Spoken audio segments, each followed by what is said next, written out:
السلام علیکم۔ Guardian and ward act 1890 کے بارے میں یہ بات کرنا چاہوں گا کہ پراپر کورٹ اگر کسی شخص کو نابالغ کی ذات کے لیے یا نابالغ کی جائیداد کے لیے کسی کو گارڈین مقرر کرتی ہے تو وہ مقرر ہو جانے کے بعد کن وجوہات کی بنا پہ وہ اپنی ڈیوٹی اگر سر انجام نہیں دیتا یا کن وجوہات کی بنا پہ اس کو اس کی گارڈین شپ سے ختم کیا جا سکتا۔ اس میں یہ ہے کہ اگر کورٹ گارڈین کو اس کی ذات کے لیے مقرر کرتی ہے تو وہ اس کی اگر صحت کا خیال نہیں رکھ رہا، اپنی ڈیوٹی صحیح طریقے سے انجام نہیں دے رہا، اس کو صحیح تعلیم نہیں دے رہا، اس کے بینیفٹ کے اگینسٹ کام کر رہا ہے، اس بچے کو بجائے ایک ویلفیئر کرنے کے اس کو مالٹریٹ کرتا ہے، اس کو مارتا ہے، پیٹتا ہے، اس کی نفسیاتی ذہن کے اوپر کوئی برے اثرات ڈال رہا ہے، یا اس کی صحت سے وہ کھیل رہا ہے، یا اس کی وہ زندگی سے کھیل رہا ہے اور اس کے مفادات کے اگینسٹ چل رہا ہے، تو کورٹ کو یہ اختیار حاصل ہے کہ جس طرح اس کو گارڈین مقرر کیا تھا تو اس کو گارڈین ختم بھی کر سکے۔ اسی طرح اگر اس کی پراپرٹی کے لیے گارڈین مقرر کیا گیا ہے تو وہ شخص جو گارڈین مقرر ہوا ہے اس کی پراپرٹی کو without the permission of court اس کو بیچ رہا ہے، اس پراپرٹی کو ضائع کر رہا ہے، پراپرٹی کا صحیح انتظام نہیں کر رہا، پراپرٹی کی صحیح طریقے سے دیکھ بھال نہیں کر رہا، جس سے اس کی پراپرٹی ضائع ہو رہی ہے، یا اس نابالغ کے بینیفٹ کے مفادات کے اگینسٹ وہ کوئی ایکٹیویٹی کر رہا ہے،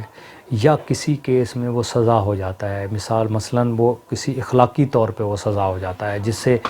بچے کے اوپر اس کی گارڈین شپ ہونے کی وجہ سے اس کے اوپر منفی اثرات پڑ رہے ہیں،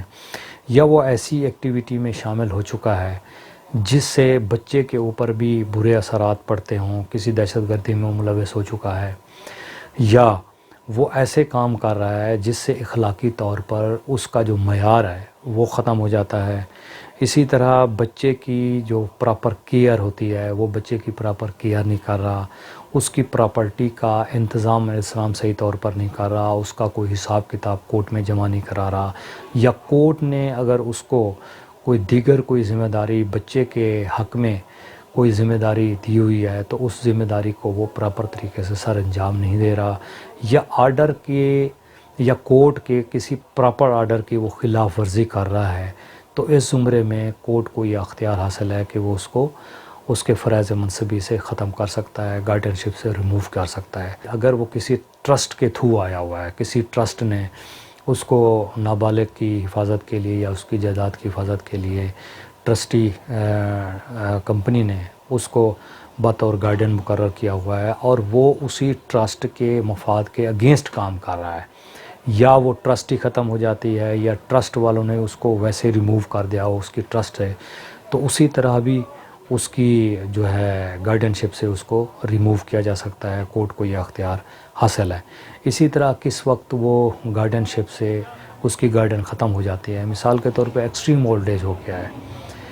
اسی طرح اگر وہ اس کی ڈیتھ ہو جاتی ہے یا وہ اس قابل نہیں رہا، خود بیمار ہو چکا ہے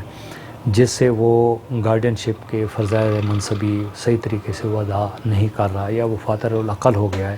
تو وہ اپنی گارڈین شپ کورٹ اس کی سیز کر دے گی۔